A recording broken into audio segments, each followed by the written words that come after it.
Concernant les interventions PECRAM, donc PECRAM ça veut dire Programme d'éducation à la connaissance du chien et au risque d'accident par morsure. Ces ateliers en fait sont proposés aux enfants de 4 à 12 ans.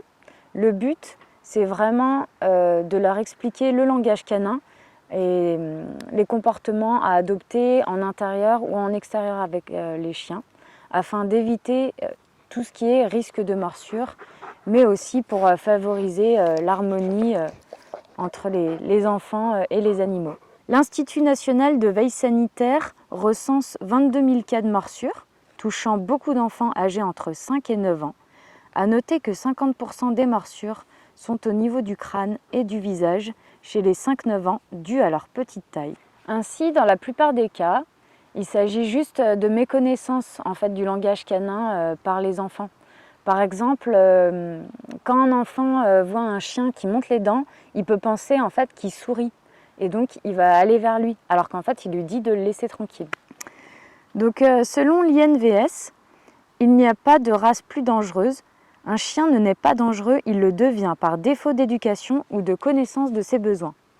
À savoir qu'il y a plus de 7 millions de chiens en France, selon la Société centrale canine, et les morsures de chiens sont la 3e cause d'accidents domestiques après ingestion de médicaments et de brûlures, selon l'INVS.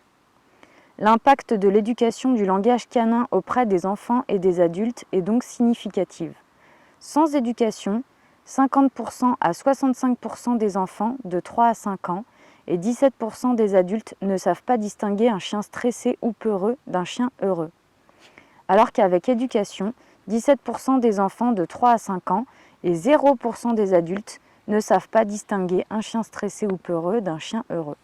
C'est une étude qui a été réalisée lors du congrès ISAZ et CSF. Le programme PECRAM permet d'apporter une relation plus sécuritaire entre l'enfant et le chien, moins de risques de morsure et également une protection enfant et chien.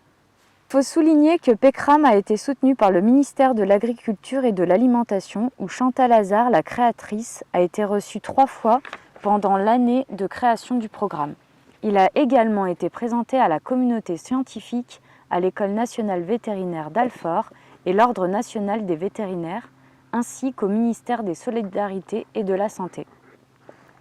De plus, Loïc Dombreval, député des Alpes-Maritimes et président du groupe d'études Conditions animales à l'Assemblée nationale, a déposé une question écrite le 12 janvier 2022 pour interroger le ministre de l'Éducation nationale sur la nécessité d'ajouter au programme scolaire une formation au comportement canin.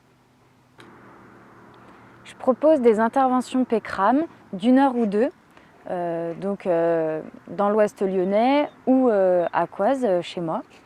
Ça peut être dans les écoles, les centres de loisirs, les MJC, les médiathèques, même les refuges, les magasins animaliers. Voilà. Après, je propose aussi en dehors du programme, du coup vraiment pour éviter les risques de morsure, des séances sur les 5 sens, sur la promenade citoyenne, sur les métiers du chien par exemple aussi. Et autre chose, j'ai remarqué qu'il y avait beaucoup de personnes qui avaient des peurs ou des phobies, que ce soit des enfants ou des adultes par rapport aux chiens. Donc j'accompagne aussi les personnes à savoir comment se comporter vis-à-vis des chiens et du coup à être beaucoup plus à l'aise quand ils rencontrent des chiens attachés ou détachés à l'extérieur ou à l'intérieur chez des amis.